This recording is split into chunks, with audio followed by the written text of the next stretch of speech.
Y vamos a entrevistar en este momento a Adriana Urrutia, presidenta de la Asociación Civil Transparencia, para que nos dé sus primeras impresiones sobre este nuevo capítulo que se está abriendo en la historia de la política, ¿no?, de nuestro país. ¿Cómo está, Adriana? Hola, Marian, buenas tardes. Buenas tardes, Adriana. Lo que tenga que decir con respecto a la elección del señor Sagasti en esta lista, que está próximo también a asumir la función de presidente de la República. Bueno, lo primero que hay que decir es que es el escenario democrático, ¿no? Esperamos que este momento nos ayude a restaurar la democracia y fortalecerla de cara a el próximo año, ¿no?, que cumplimos 200 años de independencia. Yo creería además que este gobierno de transición debiera tener como agenda principal garantizar una transferencia de mando y centrarse en una agenda interina que permita garantizar un proceso electoral justo, transparente, limpio, ¿no?, para que en las elecciones los ciudadanos expresen su sentir, ¿no?, así como lo han venido haciendo a través del movimiento ciudadano del cual hemos sido testigos la semana pasada, y que en las urnas se traduzca pues las preferencias de los peruanos y en particular las preferencias también de la generación del bicentenario. Ese es uno de los retos que va a tener Adriana, pero de hecho va a tener una serie más, como por ejemplo unificar, ¿no?, en ese momento a las fuerzas políticas para que todas estén trabajando en pos del Perú, y también calmar a la ciudadanía que puede estar recibiendo en este momento esta noticia. No lo sabemos, todavía no hemos conversado con la gente en la calle para saber cuál es su impresión, pero en todo caso, ¿qué es lo primero o las primeras acciones que debería realizar el señor Sagasti ya como presidente de la República? Bueno, lo primero que hay que hacer es esclarecer los hechos ocurridos en nuestro país la semana pasada, ¿no? Hay que responsabilizar a las personas que han sido culpables del escalamiento de la violencia y las personas que están detrás de los asesinatos de Inti y Brian, ¿no? Entonces, esas responsabilidades deben ser determinadas y posteriormente también hacer una revisión de todo lo que se ha podido hacer o que el gabinete o quienes ocuparon algún cargo ministerial hayan podido hacer dentro de los ministerios, algunas acciones que pudieran reflejar un conjunto de intereses que no ponen por delante los intereses del país, ¿no? Y posteriormente armar una agenda mínima que permita hacer frente, efectivamente, como señalaba Marian, a la crisis política, a la crisis social, pero sobre todo a la crisis sanitaria y económica que vive el país, ¿no? No olvidemos que estamos en pandemia y que debemos también atender pues las necesidades de salud de la población y las necesidades de reactivación económica que el país requiere. Que vendrían a ser en ese orden, atender primero estas necesidades y luego concentrarse, digamos, en algunos otros temas de índole de desacuerdos entre personajes políticos, ¿no? Lo que necesita la gente en este momento es precisamente reactivación económica, es que les den la seguridad de que, por ejemplo, van a haber vacunas cuando se llegue. Y en este sentido, Adriana, el señor Sagasti, por ejemplo, debería considerar que algunos exministros del señor Vizcarra regresen a las carteras, algunos como por ejemplo Pilar Macetti. Lo que debe hacer, bueno, no es que yo vaya a decirle al señor Sagasti lo que debe hacer, ¿no?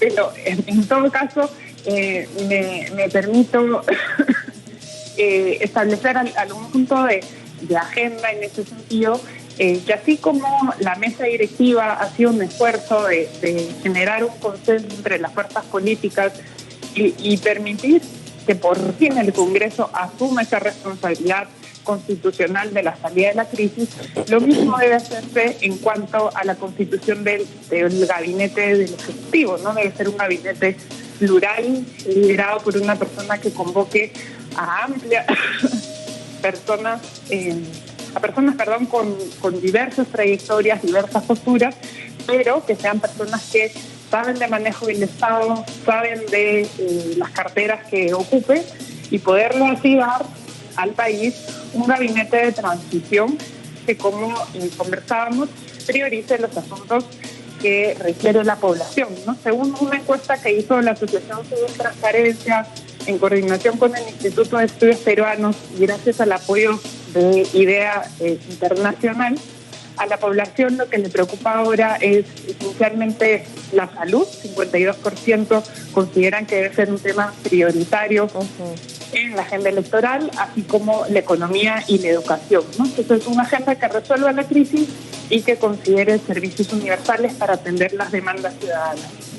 Correcto, es cierto. Es en este momento lo que la ciudadanía quiere. De hecho, esa crisis política solo fue una rayita más en el tigre de los problemas que ya tenía nuestro país, que venía enfrentando y que definitivamente hizo que la ciudadanía saliera a manifestarse a las calles respaldados por su legítimo derecho.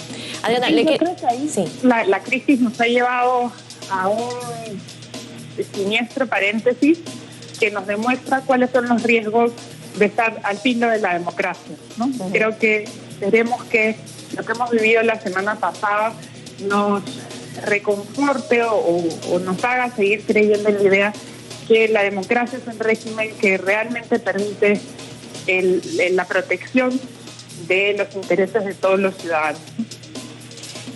¿Qué podrías decir, Adriana? ¿Tienes algún comentario con respecto a lo que sucedió antes de que se hiciera esta votación? Había un grupo dentro del Congreso que estaba presentando una lista en la que estaba una congresista, una parlamentaria que había criticado abiertamente y con expresiones bastante, por decirlo menos, duras, por no utilizar otro calificativo, pero descalificando las manifestaciones ciudadanas. Bueno, finalmente esta lista se cayó porque una de las parlamentarias dijo que ella no había dado su consentimiento para estar en este grupo. Pero, ¿cómo se puede interpretar que se conforme un grupo que precisamente estaba a la cabeza de una persona que había criticado de manera bastante dura y bastante insensible las manifestaciones ciudadanas? Yo creo que este hecho específico del cual se está hablando es el resultado, en realidad, una manifestación más de una actitud irresponsable que ha tenido el Congreso de la República, la gran mayoría de parlamentarios, porque no olvidemos que son los parlamentarios quienes deben asumir esta responsabilidad a lo largo de las últimas semanas, ¿no? Los parlamentarios han actuado de una manera irresponsable, dándole la espalda a los ciudadanos y en particular estos 2 últimos días donde han dejado al país sin una cabeza que lidere el Ejecutivo, llevándonos al vacío de poder por la incapacidad de ponerse de acuerdo en una propuesta y de ser consistentes en esa propuesta. Eso también es una responsabilidad que deben asumir y los ciudadanos están vigilantes a este desempeño y esto se va a traducir probablemente en cómo evalúen ellos sus representantes en la próxima campaña electoral. Bien, Adriana, gracias por estos minutos con Canal N para analizar un poco esta situación que se da hoy en el Congreso de la República y que nos pone un pasito más adelante de donde queremos estar, que es finalmente tener tranquilidad, tener reactivación económica, tener salud para todos y asegurar que podamos salir airosos de esta pandemia que aún no se ha terminado. Gracias, y no Adriana. Nos olvidemos que queremos tener elecciones limpias, transparentes, ¿no? También. Correcto, eso ni decirlo. Hay que tener elecciones que ya han sido garantizadas por los organismos, pero igual hay que mantenernos vigilantes y esto es trabajo del presidente como garante. Muchas gracias. Gracias a usted, Mariana.